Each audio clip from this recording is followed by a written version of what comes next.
আসসালামু আলাইকুম প্রিয় ভিউয়ার্স, অনেক দিন পর আপনাদের মাঝে চলে আসলাম মালয়েশিয়ার একটা কলা বাগান দেখানোর জন্য। ও আমেজিং! ও ও এই লেবুগুলো বাংলাদেশে নেই, কিন্তু অনেক সুন্দর লেবু। জীবন হয়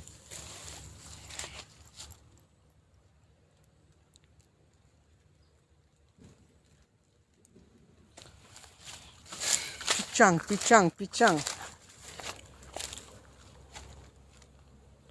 একটা ছিল সোনার কণা। অনেক সুন্দর কলা, কিন্তু খাওয়ার লোক নাই। আরে আমাদের দেশে হলে অনেক মানুষ খাইতো। মালয়েশিয়ার একটা কলা বাগান, এটা কলা বাগান আর লেবু একসাথে। আপনারাও চাইলে বাংলাদেশে করতে পারতেন এইভাবে। দুই পাশে কলা, মাঝখানে লেবু। কি সুন্দর, কি সুন্দর!